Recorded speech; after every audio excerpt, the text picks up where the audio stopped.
Hi, Tom. Yeah, we're out here, Oliver. All right. Hey guys, just after the what you saw from the fans on Saturday, what are you expecting this coming Saturday for 11:45 kickoff, can I?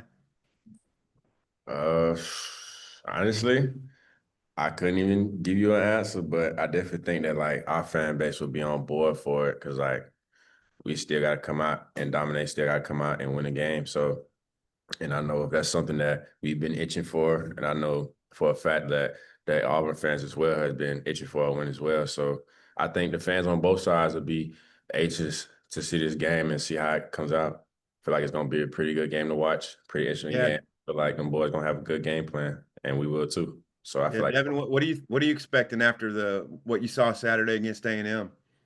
Yeah, it was a great atmosphere. We're really close to winning a lot more ball games, so it was really exciting to see the fans still have our backs. Coach Petrino's done a well job too, so it's been very exciting, and I'm glad the fans were there and could give us some support.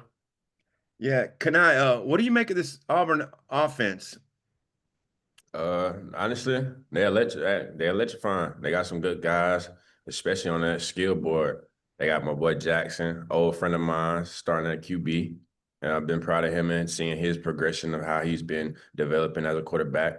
They got one of my old friends, Eric Singleton, that I grew up with. And they got Cam Coleman, and they got a good running back, and they got a good front. I feel like them boys just had to put it together in order to get that. But of course, like we got to see them and we got to see. And what am I trying to get at? Just being ready for that game, honestly.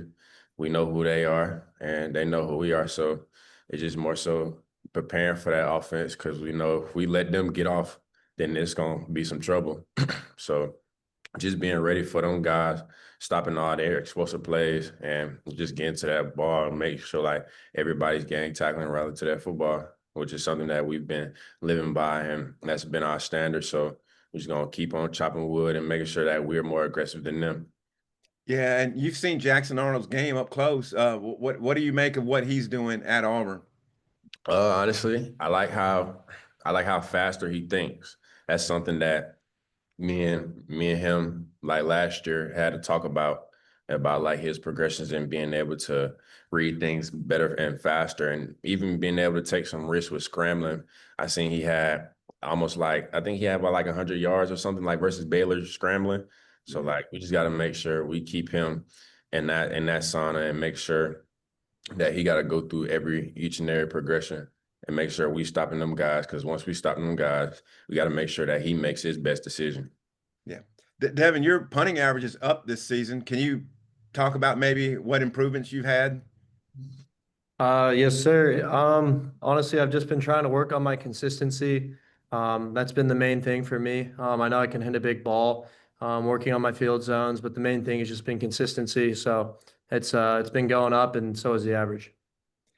I think you're averaging about 2.3 or 2.4 punts per game, and you have to average 3.5 to show up on NCAA stats.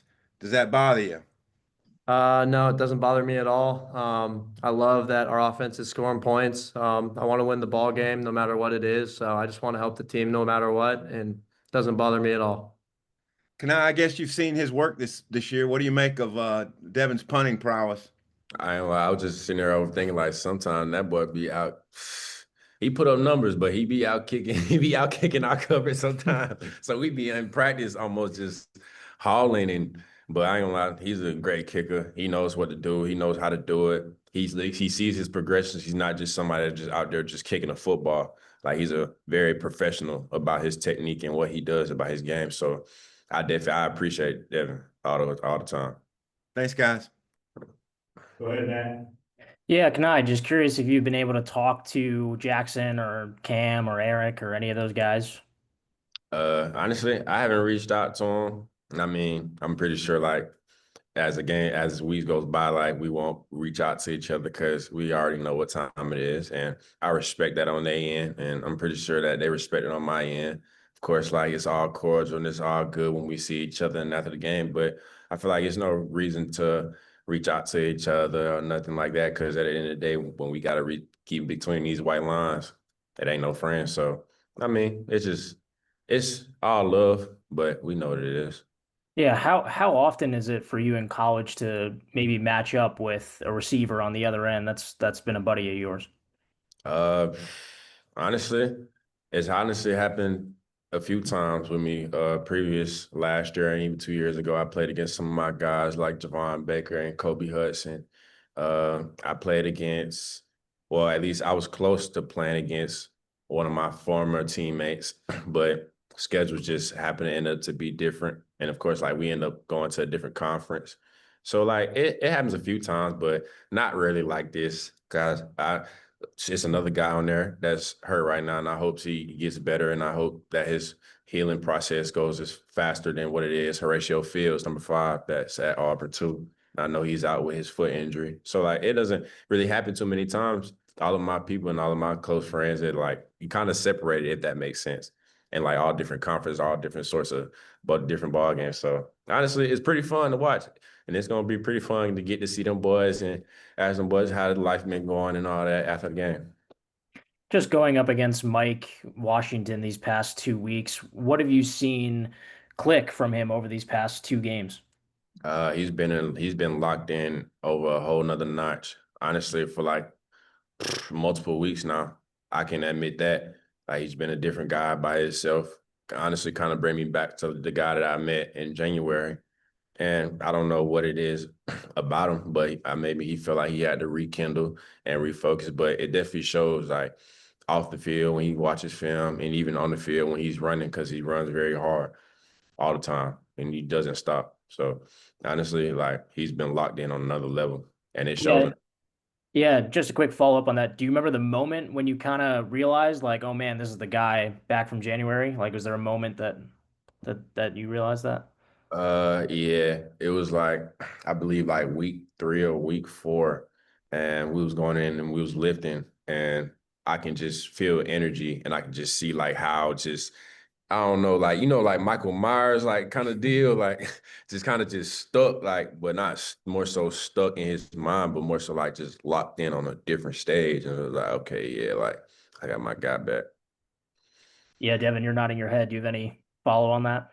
Yeah, I mean, all the work you see on the field, he puts in just the same amount of work, if not more, off the field. So, I mean, it makes sense. He puts in the work and it's showing. So, And then Devin, for you, first time all season, you guys have now had back-to-back home games. I mean, how different does that feel? man, it's great. Especially after last game. I mean, that environment was electric going into that game. I mean, it was a shootout game the whole game, and you can tell it definitely got to A&M a little bit. And I don't know if they were expecting that, and I don't know if we were either. But it was unreal, and it was really awesome to see. And I mean, it gave us life. And it's awesome. That's what you want to play for. So. Yeah, do you think that kind of setting of staying here can just keep the team grounded, help you guys out a little bit? Yeah, 100%. It's definitely going to be nice, especially with the traveling. It's easier. You get a little bit more into a routine. Um, for sure. It's definitely going to help.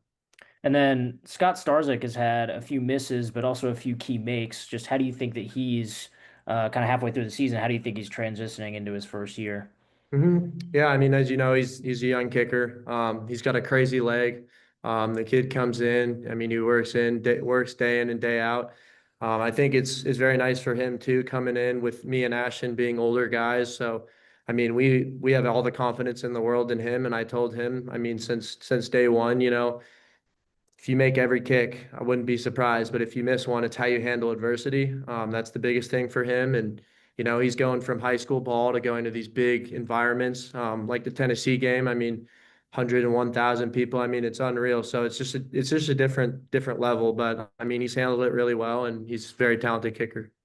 And last one, just in handling, kind of responding to adversity. How do you think he did that after Ole Miss? I mean, those kicks weren't easy. Yeah, like you said, I mean, he didn't miss the kicks by much at all. He hit the ball well. So, I mean, we just reminded him that, and he knows that. I mean, if he hits the ball 1 inch, half an inch, further on his foot, that ball goes in the upright. So, I mean, he knows he hit the ball well. Just something little technical that he had to fix, and he knows he can do it. Thanks, guys. Daniel, go ahead. Yeah, I'm just wondering, a couple weeks under the new DC, Chris Wilson, just maybe what's the biggest difference that you've seen from, between now and then? I like Coach Wilson. I'm gonna be honest. He real cutthroat, I would say. Like he doesn't play about anything, and I'm not saying here discrediting Coach T. Will and none of them saying that they played about anything either. But like you can definitely see like how he comes about his business, how he operates. It's just two different ball. It's literally just two different ball games to me, in my opinion. Especially with like me being under some coaches that are kind of just firm and just strict about everything, and some people might be a little loose about some things, and that's the only thing I can say. But he's definitely like aggressive. He definitely wants to keep everything one, I would say. And I feel like, shoot, I respect him. At the end of the day, he know what it feels like to win a Super Bowl. He know what it feel like to go to the league, and he know what it takes. So he's gonna make sure that every last person is on that same board, so they can also reach to the next level. Because like that's what he pushes. Of course, like we gotta make sure everything's the main thing, and make sure we take everything week by week. But he wants everybody to make sure that we're elevating to get to that next level, and preparing at the next level, and practicing at the next level, and playing at the next level, because he know what it takes. So like I do respect Coach Wilson a lot, because he respect us, and he know what it takes. Coming from the DBs, he know how hard it is playing at DB. He know how hard it is playing at linebacker. He know how hard it is being a D line, and he know how hard it is on playing on offense and have to come back over and over and over again. So I just feel like he has an overall understanding of the game, and I do respect that a lot. And I remember like we was able to get like pretty close before Coach T. Will and them had to go. And honestly, I found out that he was coming from OU. Like he knows some of my guys like Curtis Lofton, who else? Coach Will, and all them guys. So I was just like, it was kind of shocker to me, but it gave us like an easier connection. But at the end of the day, though, like he about his business, and you can tell that by himself. Yeah, and then Devin, when we talked to Coach Petrino on Monday, he was basically kind of longing for the special teams to kind of come up with a play. Do you and maybe some of the older guys in that room take it upon yourself or talk about that at all? Yeah, I mean, 100%. It's the special teams, it's 1/3 of the game. Obviously it's not as much time on the field, but they're really important plays, and we can make some big plays out there. Whether it's a big field goal, whether it's, a fumble on the punt return, whether it's, a big punt, whatever it is. I mean, of course we think about it, and I mean, we want to help as much as we can. So, I mean, we're always going to try and do something to make a big play. Appreciate it, guys. Thanks.